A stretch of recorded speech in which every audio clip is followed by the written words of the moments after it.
Okay, so my fourth question. So, assuming you have no limitations, right? Okay. No geographical limitations, no financial limitations, no like censorship related limitations. Describe us your fantasy project. Ooh, good question. I thought this was geopolitics. Well, maybe it will be. So no geographical limitations, no financial limitations at no all. censorship Any limitations that you can think of, you don't have these limitations. Oh man, I haven't really thought of this in a while because I've been in the past 2 years really trying to be a bit pragmatic. Yeah.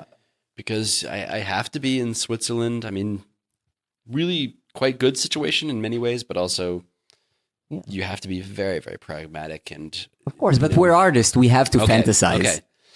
Ideal project. Yeah.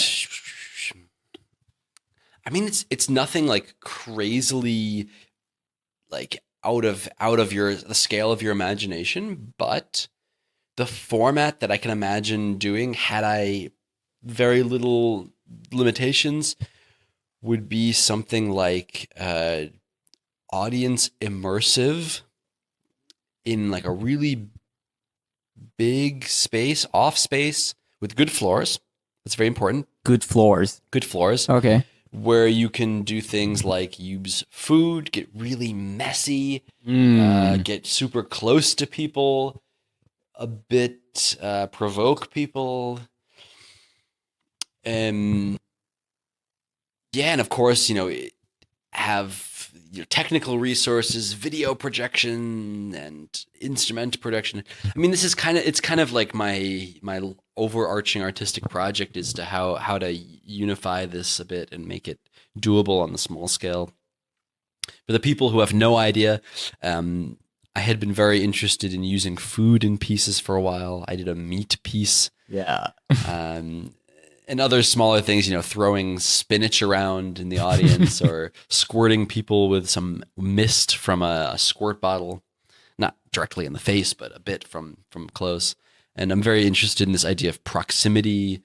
I guess you could say in a way to work against any sense of social alienation that people may feel or that may be present. I would just simply do this on a large scale and really like a whole long, large form, like a whole evening where different rooms, different interactive situations.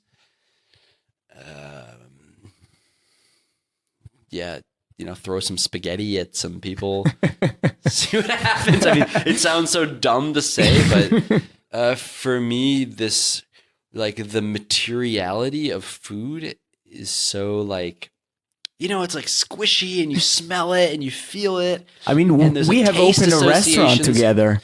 We did in 2018. Yeah. We did as part of an exhibition, we opened a restaurant in a gallery, which we will not name by name. Yeah. As a performance installation. And I think we were onto something a bit ahead of its time within the new music world. For sure. Of course, in the 60s, this thing was done a lot in New York. Yeah. In the kind of Fluxus affiliated school, but in new music, I think hasn't really caught on. So I think we had something quite memorable.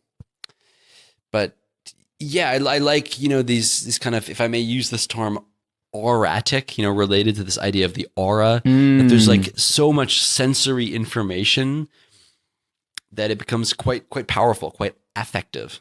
Yeah, and also in a way, it forces the audience to interact with your art. Yeah. I mean, here I have a caveat because I think in theater, interaction has become a buzzword. Yeah. And it shouldn't, it shouldn't be like the audience is forced to interact, that like you have to be active or else you're passive and that's bad.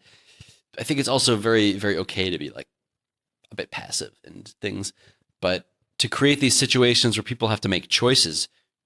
Do I interact and what do I gain and what do I lose? And if I don't interact, then what position do I take? And to make them very aware of these positions, actually.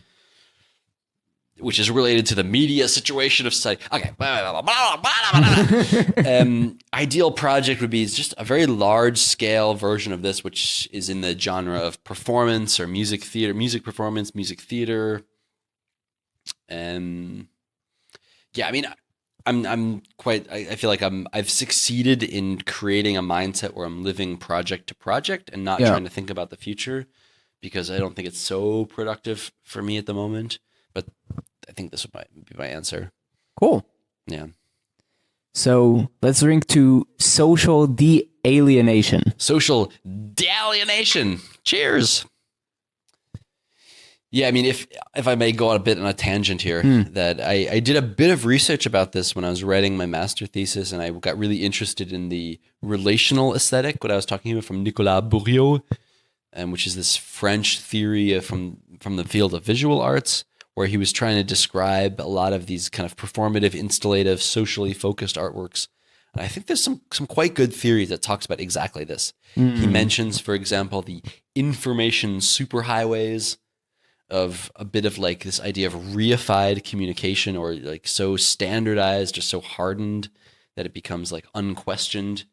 Like, you know, that the artwork that the art gallery has to have a gala for the donors, for example. You know, it's like so unquestioned in some parts of the art world, or that the concert has to have like a buffet afterwards, and apéro in Switzerland. This is the Swiss mindset that after the concert you have an apéro, some snacks and drinks where everyone can socialize. Yeah. And that these social zones of interactions are already super hardened and preformed by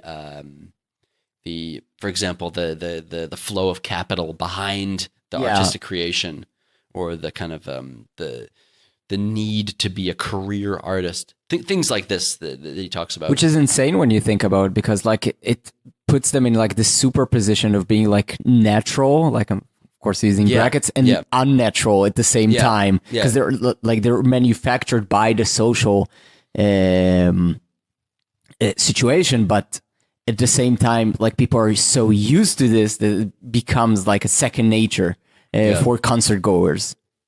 Yeah, this became very interesting to me in the past few years, and we recently had a conference on the situationists, where we read again Guy Debord and like kind of reevaluated his theories. Very, very nice, very nice. Cool. I mean, of course, it's like it's so utopic that you can't really imagine what like situationist art would look like today. Yeah. Because it's almost silly to say like, you know, we can through focusing on situation, we can depose the bourgeoisie mindset in art. It's like, okay, like this was what they were saying in 1969, and look where we are today. Like, okay, it had some resonance, but did it totally throw the situation off and create this proletarian utopia? No. Yeah, I mean today it sounds kind of cringe, but yeah, it's a bit naive sounding. Yeah. Maybe. But my interpretation, for example, reading some of these situationist texts, you know, because he talks about like the unity of like place, time, and affect, which sounds actually quite classical if you think of like Aristotle theories of aesthetics, like theater theory, where there's a unity of place, time, and action. You know, Guy Debord echoes some of these things in his concept of like, okay, we had to create a space situation where we're walking around, but it's like effectual rooms and the architecture is connected. I raised my hand in this convention. And I was like, isn't that just a shopping mall? Amazing. You know, it's still very interesting to look at this lens, but like you can't really like I can't really buy into this like social revolution idea, because this exact idea has been carried out, but for the most capitalistic tendencies and purposes. I mean, it's hard these days to not be cynical, I feel. Yeah, it really is. It really is.